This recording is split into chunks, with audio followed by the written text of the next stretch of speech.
I know I hate subscription services, but I have subscribed to another service.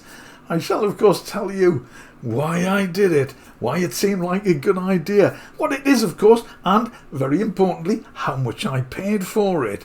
I would be interested if you try to follow my logic processes and reasoning to see if you think I made a good decision.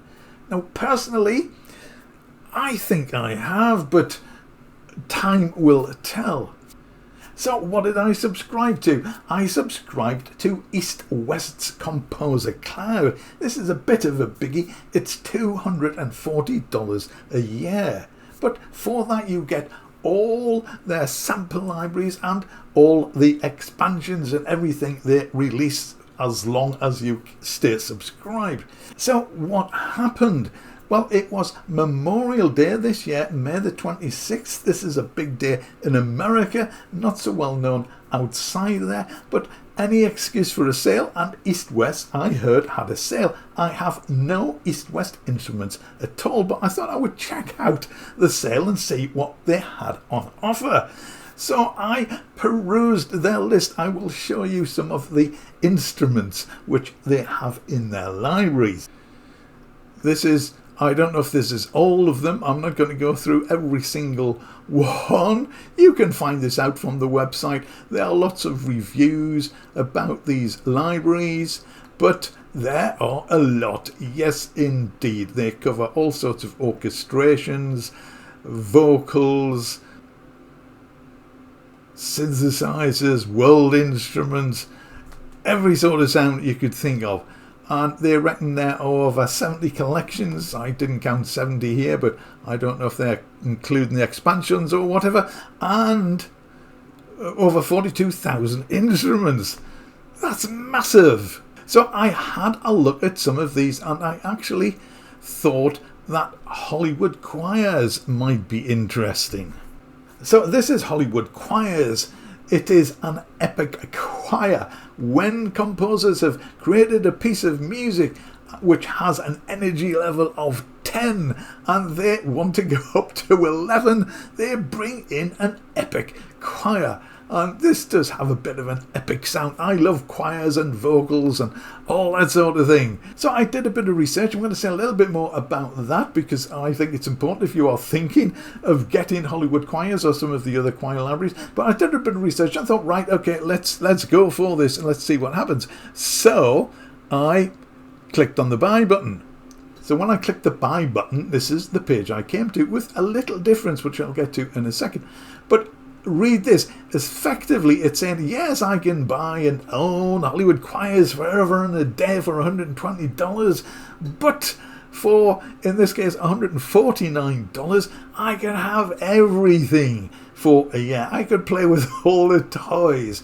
Now, here is where it gets a little bit interesting, I think. There's a lot of interesting things about the price, but the most interesting thing at this point in time is that it was not offering this at $149, it was offering it at $99. Now, one of the gripes I have about the subscription services is that I just think they are just totally ridiculously priced, and I know it suits a lot of people. I know a lot of people obviously subscribe, otherwise companies would not be in business offering subscription service. So $99 a year, that's just over $8 a month. In British money, that is just over £6 a month. So for £6 a month, I get to play with all the toys. So this is actually quite a persuasive argument. At least it persuaded me. But there's more to it than that. Let me get into it a little bit more. So when I saw that, it really did get me thinking. So I thought, let's have a look at some of the other libraries. And one of the other ones I was interested in was Forbidden Planet. This is essentially a set of synth-based sounds. There's some absolutely super sounds in this. I've had a little bit of a play with already. But let's just click the buy button. See what happens. So again, this page pops up again, said, yes, you can have this one instrument forever, but for just this amount of money, you can get everything and play with everything for a complete year. Now, when I clicked on the Forbidden Planet button, the price, the discounted price, was coming up at $150, not $120. That is important because that's what I based some of my calculations on. And again, yes, this was shown $99. So these are the sums I was doing in my head. If I bought these two, that would cost me $270. So over 3 years, we'll say I subscribed for 3 years. I'm going to say a bit more about that as well. But let's just say I did subscribe for 3 years at $99. That would be $300. So I could have 3 years subscription, or I could have actually bought and owned essentially just 2 products, maybe 3 products, depending on the price of some of them. And if I subscribe for 5 years, that's $500. 10 years, and this is why this is an important decision for me. 10 years, that's $1,000 I would have spent, although albeit over a 10-year period. So I may have been able to buy 8, maybe 9, maybe even 10 instruments over a 10-year period. Instead, I get to play with all of them for 10 years, unless I continue the subscription. Now, here's something which I thought deeply about. Do I really want to subscribe to this for 10 years? What am I going to be doing in 10 years' time? Am I going to be making music in 10 years' time? Well, let's face facts. That's what I do every time I look in the mirror. Am I going to be making music in 10 years' time? I would like to think so, but I really don't know. That's not in my hands. Am I going to be making music in 20 years' time? I would think that's probably unlikely. That's just life, and that's the way it is. Now, if you're a bit younger, if you're in your 50s, for example, I know a lot of my viewers are in the 50 plus range, then you have 50, 60, 70, 80, at least 30 years. So perhaps if you look at it from a 30-year or even a 40-year perspective, maybe this makes sense, maybe not. But that is the reasoning and the logic I use to decide, yes, this is going to be a good deal for me. I get to play with everything. If I have to stop making music for one reason or another, I can cancel the subscription, and there we are. I've got to play with all the toys. So let me know what you think of my logic, and let me know if you think that could apply to you and how you would react to it. Maybe you would say, I don't care. I am not subscribing to a subscription service, which is perfectly fine. So there are 2 things I have to say about this. The first is when I was browsing the site, a little pop-up came up at the top saying, would you like to subscribe to the newsletter? If you do, we'll give you 10% off your first order. So I thought, nothing ventured, nothing gained. Subscribed, got the code. I bought the subscription for $99 and the discount was applied, so I only paid $89. Now I pay through PayPal and their exchange rates are really not very good. So in total $89, I paid just over 69 British pounds.